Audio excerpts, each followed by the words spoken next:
Hi, everybody. Oh, I am so excited. I'm thrilled to have one of our selectmen, one of our esteemed selectmen with us Thank you. today, Ralph Vitacco. Hi, Ralph. How are you? Hello, Melinda. How are you? Good. Thank you for having me. Well, welcome to a Cape Conversation. Good. So tell me now, why in the heck are you running for selectman again? Haven't you had enough stress in your life? I love stress. I thrive on stress.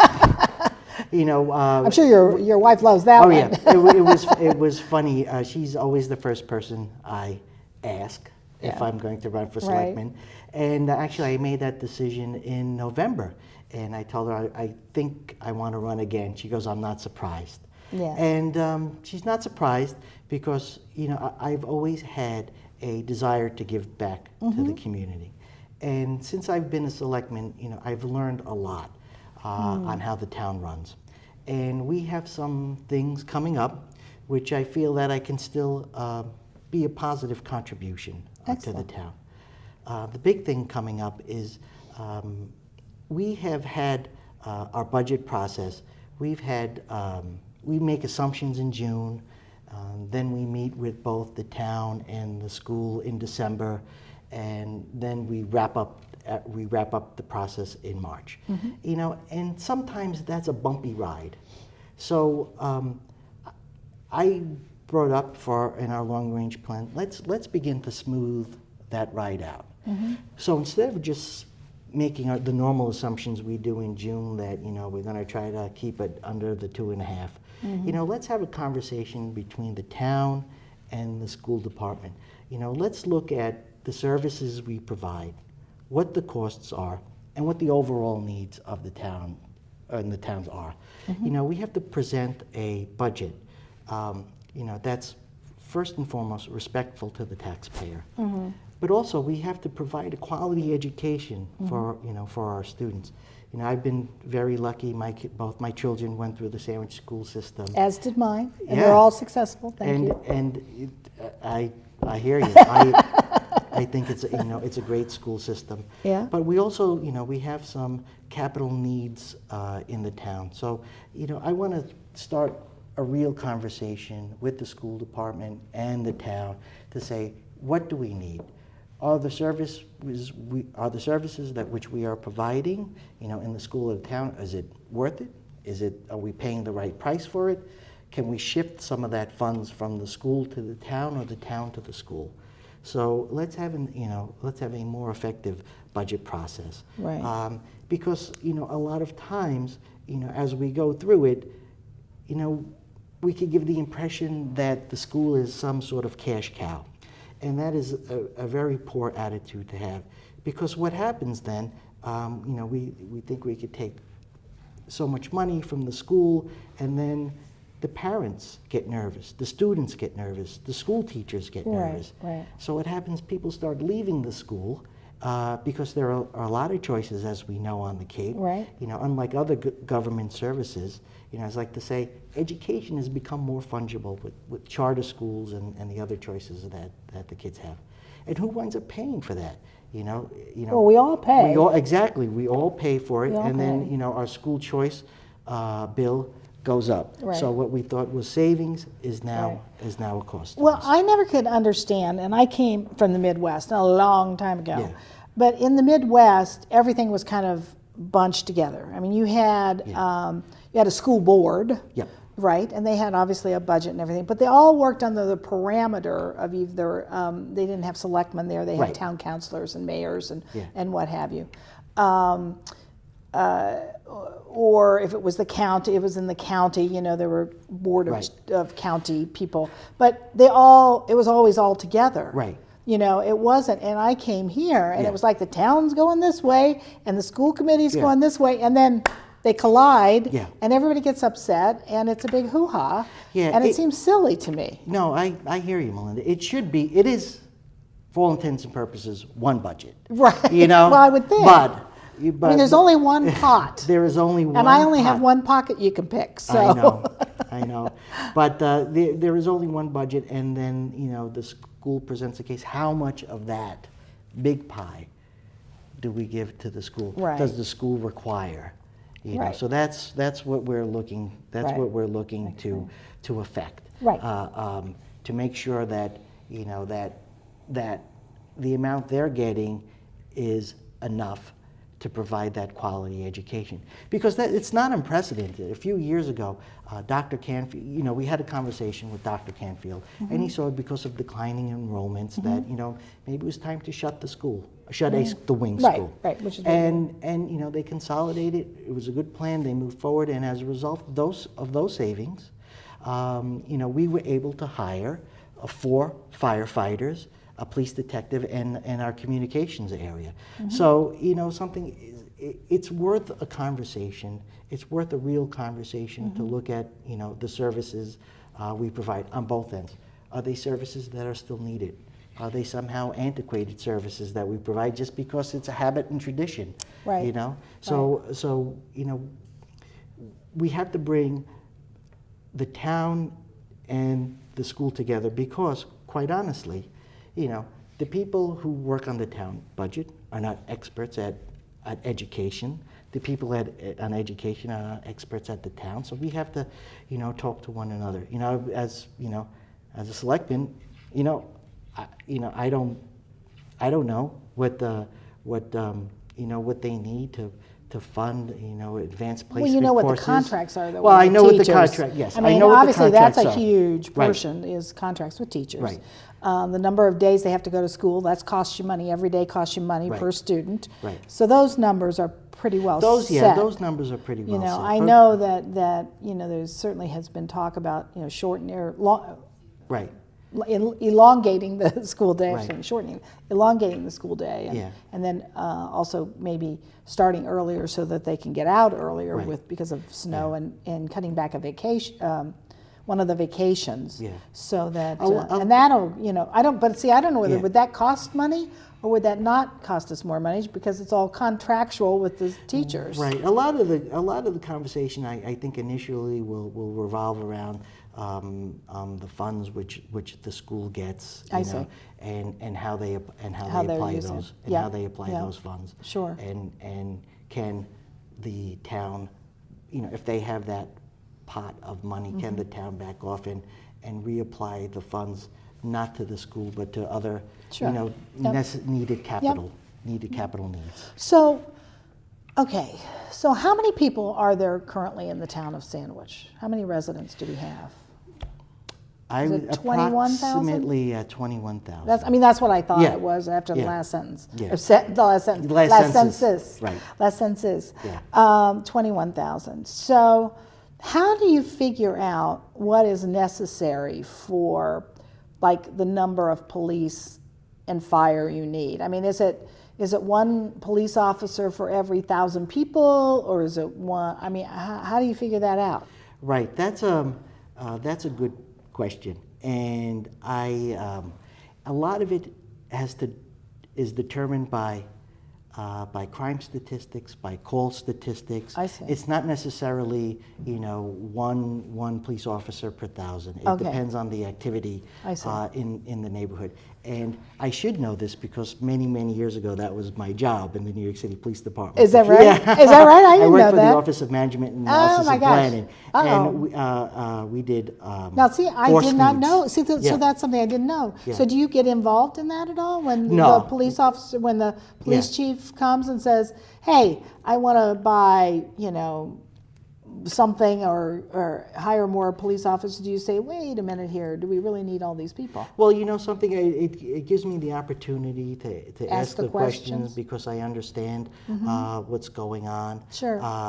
But See, that's a good thing I didn't know. That's yeah, wonderful. no, but we do.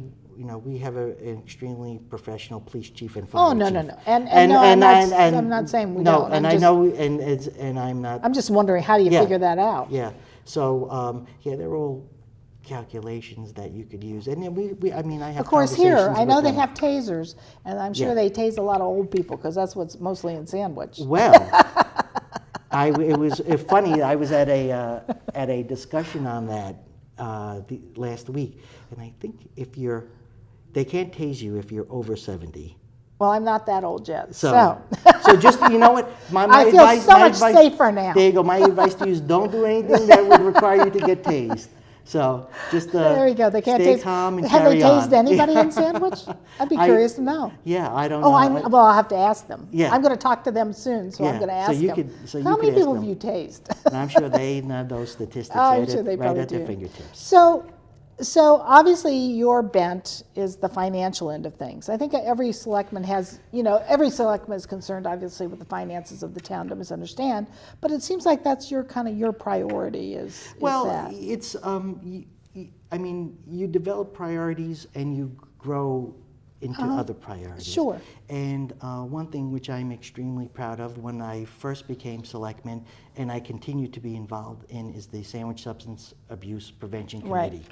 About There are drugs in Sandwich. there are drugs in Sandwich. So anybody out there who says there are no drugs in Sandwich, we have a perfect town, Yeah. get over yourself, because it ain't true. And Melinda, it's not just drugs; it's alcohol, Sure which it is the is. number one substance which is abused. Right. So, from my law enforcement background, I realized that the law enforcement solution is not the only solution. So No. we had to have a cross discipline look at it. So what we do at the Sandwich Substance Abuse Prevention Committee is do our best to raise awareness on the opioid crisis and substance abuse. Very good, that's And great. again, that was something outside of the financial realm Right. that I started, that I saw, there was a need which had to be addressed. Right. I think, people expect their selectmen to look at the financial needs first, Yeah. because that's the thing which yeah. impacts us the most. Right. And my profession now is I'm a banker. I'm a business development officer. Mm-hmm. So I have a tendency to gravitate towards that, and again to looking at making this town attractive by way of providing. Working on our infrastructure needs like roads and wastewater to see if we could bring in more economic development. Sure. And economic development also, rolls back to the big finance. the Sure it finance does. picture. Absolutely it does. So- Absolutely it does. Well, it's funny because Sandwich is such a beautiful, the village of Sandwich, and nobody wants to mess with that. Don't Yeah. mess with what you've got going for our visitors who come here, Yeah. who love it, our people who come to study history, Yeah. which is wonderful. Yeah. But Sandwich has a need. One of the issues is our real estate taxes over some other towns Yeah. is sometimes up to 30% higher. Right. And that's a tough one. It's a tough one if you want to sell your house. It's a tough one if you want to buy a house. It's a tough one. It's just tough. Yeah. And then they'll say, well, okay, so, all right, I'm okay for that, but what do I get for it? Yeah. Yeah. Well, something we have again. And I'm not picking on you. No, I'm no, just no, saying no. that's what Yeah, the word is. But yeah, and I know I hear it all the time. I'm sure you do. I feel bad for you. Something. I'm out and about a lot. I know you hear are. It. I go to the sandwich chamber. I hear it when I talk to the realtors. I know you hear it from the realtors. I hear it constantly from them. Right. But Sandwich is a little different than the other Cape towns in that we have our own school district. Right. We have a higher Well, student Falmouth has population. their own, and, right. Yeah. But we have a single school district. Right. We don't share it again, and then we don't have a lot of businesses to offset what the private person no, pays. I know that. I know. Okay. We don't have a lot of second homes in Sandwich, Right. which offsets what the We're with the a primary bedroom community, right? with the primary taxpayer Mm-hmm. would have to pay. So our situation is a lot closer to South Shore. But that being said, we still have to be, Cognizant. we have to be aware that it is a strain on the taxpayer, and I know it. You know, I am a taxpayer. Sure, you live here, right? Yeah, last I checked, yeah, I do, and they still consider Farsdale Salem. Well, we do call it Fosdale, but that's a whole different thing. Yeah, it is a part. You know, we are aware of it. One of the really good things which is happening down the road that you know, a few years ago we were worried that the power plant would close down, and where do we get, you know, how do we get that tax money? Now, good things are happening. They're building a solar farm. They're adding a third. Now, will they third take down generator. those? Were they going to take down those tanks? The big stack. Or I know the stack yeah. can't come down. That's probably a Superfund site. There are things they're looking to in the future. Right. I was in a meeting with the Cape Cod Chamber of Commerce. Right, because I'm on the board there. And they came and did a meeting and a presentation, and I was like clicking my heels. I thought it was fabulous. Everybody in the room did. And then somebody asked about the stack, and then I blurted out it'll be a Superfund site. Because, I mean, obviously there's issues. That stack has been there a long time, and there's a lot of stuff in there. And I understand that. But I was curious about all those tanks. You know, whether those come out, because I'm not sure where they're going to put it. I'll be honest with you, that's something I don't know off the top of my head. I just didn't know. I mean, they showed a map, but I don't know. So that but they'll still be paying taxes, right? They will effectively double what they pay in taxes. Oh, that's even better. That is better. Yes. So, you know, we have to be, you know, and that's another thing that, you know, I'm looking to moving forward. We have to be smart, you know, when we get this, you know, this influx of tax revenue. What, you know, what do we do with it? You know, do we spend it willy-nilly? Or, I hope not. You know, or we have to, you know, we have to create a prudent plan. We have to look about using that fund. You know, maybe we could back off for our levy ceiling. So, you know, every year we don't have to go up 2.5%, you know, which puts a strain on the taxpayer. You know, we could use some of that funds to create a capital stabilization fund. So instead of, you know, putting, you know, again, like we're doing with the roads, instead of, you know, asking the taxpayer for those funds, you know, we could create a fund where we could, along with Chapter 90 funds, we could use this to really maintain the roads in town. Sure, which would be wonderful. That would be a really good thing. That would be a really good thing. Well, I only hope to introduce good things. Yeah. Well, the other thing, though, is, too, I mean, all the work that's going around the marina now, the new Harbor Masters building, all of a sudden we are beginning to look like a real fishing community, a real seaside community. And some people go, oh, yeah, but I like the little shack sitting over the water. Well, yeah, but no. You know something? You have to step grow a into the little future. bit. You have to, you know something. I mean, do you like that shack when you have to go in and get something from the harbor master? It's hard. It's cramped. You know, it's uncomfortable. When you're looking for a bathroom, you think is that is that shack convenient? No, we know it's a public space. We're having public bathrooms, so we're trying to make the marina a more focal point. So you go there, so you go there so you could enjoy your time there. You could bike there, walk there.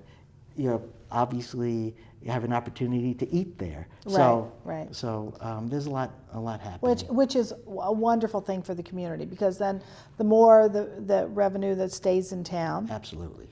It grows, and people don't sometimes understand the fact that if you stay in town and eat at a local restaurant, it grows by twofold, because they pay people and those people buy things, and it just keeps growing and growing. Yeah, and we also have the meals tax, which returns some of that money back, back to the town. Yeah, so. which is not a bad thing, I don't think. So the restaurants probably think it is, but I don't think it is. Yeah, it's not a bad thing when we when we use that money to help fund our service needs, without having to ask us for more money. I know we pay it when we go to the restaurant, but it's more of a user fee. It's not necessarily the people saying. Who even notices it? Yeah, no, they don't. I mean, if you're coming from Oshkosh, Wisconsin No, you to don't Cape even Cod know. for the first Yeah. time, you're just Yeah. thrilled to be all here. you notice is if the meal is good or not, is You the got view it. good or not. Right, right. Are the people in the town of Sandwich friendly? Right. And I hope they check yes, yes, yes to all of those. Oh, I think they do. I think Yeah. Jay at the Cape Cod, or Jay at the Sandwich Yeah. Chamber certainly does that. Yeah, He makes sure that happens. Yeah. Well, it's interesting too. There's been a lot of talk too at one time about rail coming close by, Yeah. so that and then there was talk. Well, they're gonna bring a commuter train to Sandwich. Yeah. Of course, I don't know where they would park the cars. Right. But anyway, any of that true, or is that all just wishful thinking down the road?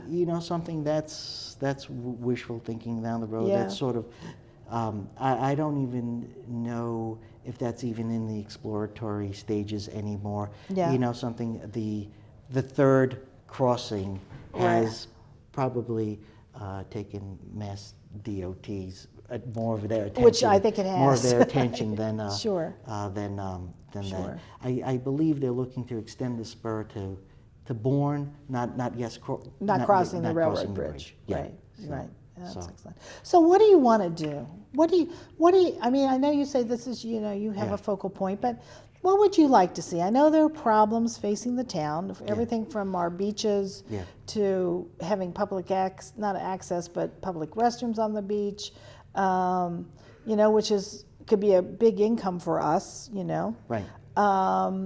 And so I know there are problems. Right. But what do you want to see? What do you want to do in your next term? Yeah. You know what? I really want to make sure as I go back to that, that we have a fair budget process that, again, that respects all the elements of the town. And I know that in some way it seems like a small thing, but as we go through the process and we go, as we get closer to town meeting, sometimes the budget could get a little contentious, and I don't think that's healthy Right. for the community to go through that, and that something that is really the number one thing which I am hoping to accomplish. That's wonderful. And again, the other thing, and again, as I said, to really have that prudent plan for future tax growth. Those two elements are important. I think they would most affect the people of the town of Sandwich.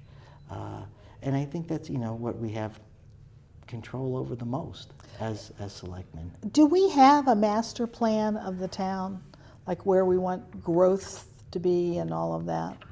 We have, I mean, the Cape Cod Commission had a Right. local comprehensive Yeah, plan. we have a local comprehensive plan, and that's been our plan for a while. I know and that's started in 2009, if I remember. I was Oh my on that, gosh. Yeah, I was on that committee before we before I was selectman. And we've identified places for growth, but just because we've identified places for growth It doesn't mean it's going to happen. doesn't mean it's going to happen. And Right. but we have to do our best.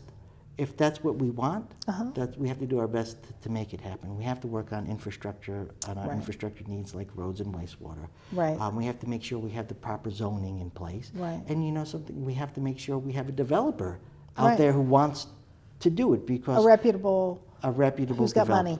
money. Exactly, because something, I hear ideas from people all the time, and a lot of good ideas, but we have to have someone willing to stake it and do it. So we do our best to create the environment for that. We do work with the Cape Cod Commission. Of course, we have a yeah. very good working relationship with them. Yeah. And it's just a matter of who's going to come in and what they want to do. Well, it's funny because I worked for a long time for Mashpee Commons, as Yep. most people know, and I actually interviewed Puff Chase in the spring about what they're doing currently, and we're going to do another one. And the difference is he owned a small strip shopping center. Yeah. Sitting in a sand pit in the middle of Mashpee, at the corners of all the roads come together. Right. Which is, and everybody goes, why can't we have a Mashpee Commons? Well, you can't because you Just- don't have that. Yeah. You don't have those sets of Right. parameters currently.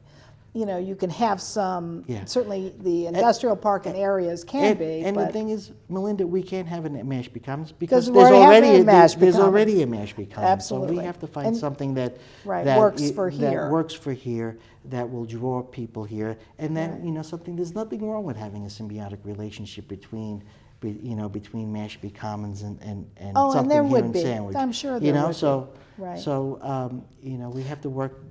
And with I will developers tell to you do this, that. when they do things called charrettes, and I'm sure Yep. you know what a charrette is, right? Yeah. Which might be something the selectman ought to think about doing at some Yeah. point.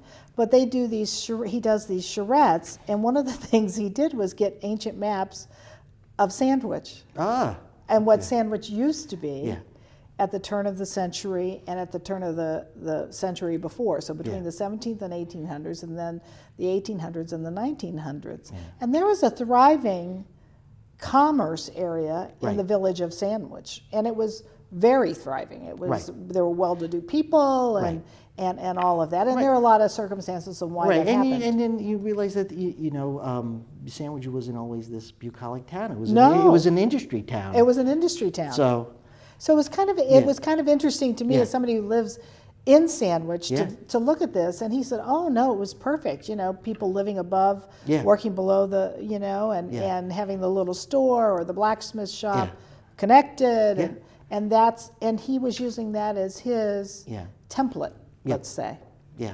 So No, I mean, so maybe some regulations that those things could happen, Yeah. even out in the Golden Triangle area where there Yeah. could be housing with those kinds of. oh yeah, you we, know, I mean, we look, mixed use. Mixed use, which that's what is it's called, yes. with commercial and residential Mm-hmm. properties. You know, people want that town center. You want to be able to walk out of your house, walk to get your, gallon of milk or whatever you need, or go to like a community square and just, Right.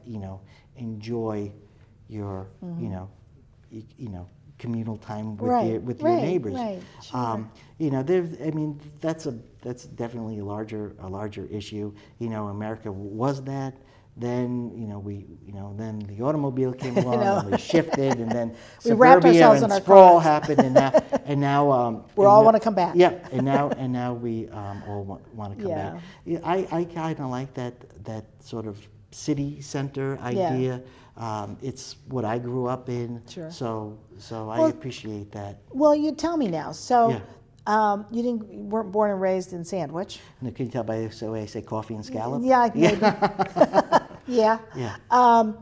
So tell me a little bit about your life and who you are and what you do, and so I Yeah. know you've been around a while, but Yeah. People know you as selectman, and then Right, you probably go away to a job and Yeah. they don't see you. So what do you do? Yeah.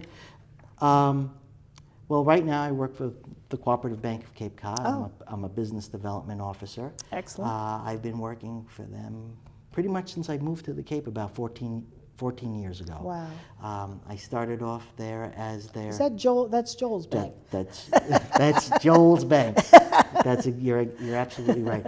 I started off as a customer service rep. Uh-huh. I was never in banking before, so I So what were you before? You were a police officer? No. Well, yeah. Well, if I could sort of step back, Sure. I sort of born and raised in the Bronx.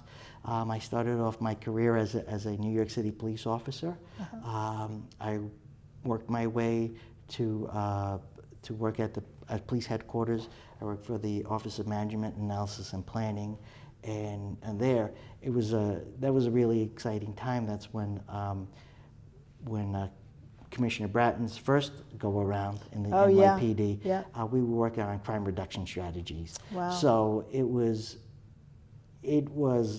really fun to be a part of the department at that time, and you really felt like had a lot of contribution to and what this was way happening. before 9/11. This was way before. But I retired from the job in '95. Then I went to work. You look so young. That's Yeah, why. yeah, You yeah. to have Well, they gave retired. me an early retirement, so then then I worked for Parade magazine, and Oh, yeah? yeah, I purchased the paper that the Yeah. magazine was printed on. So Yeah. I've been lucky in the way that I didn't know anything about paper purchasing, but I've had the good fortune of people giving me the opportunity to see what I could do. So I was in Great. charge of a $75 million budget to purchase Wow. paper, Parade magazine. And then, as a family, my wife and I decided it was time to move out of the Bronx, and so we came up to Cape Cod, and then that's where I got the job at the Cooperative Bank of Cape Cod. Yeah. And now I'm the business development officer. So I go around helping businesses to see what we could do with products and services we could do to help them grow. And how many kids? Two children. I have, my daughter is 21. Yeah. She graduated. I'm telling you, you do not look old enough Yeah, for a thank you. I 21-year-old. appreciate that. She graduated from Sandwich High School. Yeah. And I'm proud to say that she has a full scholarship to Yay. UMass Dartmouth. Excellent, good for her. And my son is now a junior at Upper Cape Tech taking plumbing. Excellent. Yeah. Oh my God, so we'll know you'll be able to have all your plumbing needs done. You'll probably We're charge working you on double. that right now. We're working on that That's right now. great. Hey, I want to thank you for joining me today. You Sure. are delightful. Thank it was you, a Melinda. lovely conversation. And I Yeah. told you I wasn't going to get you with anything too hard. No. But I think people learned a lot about you and what your thoughts are. And I think that's important, and good luck. Thank you very much. I wish you the best. Thank Thank you. you.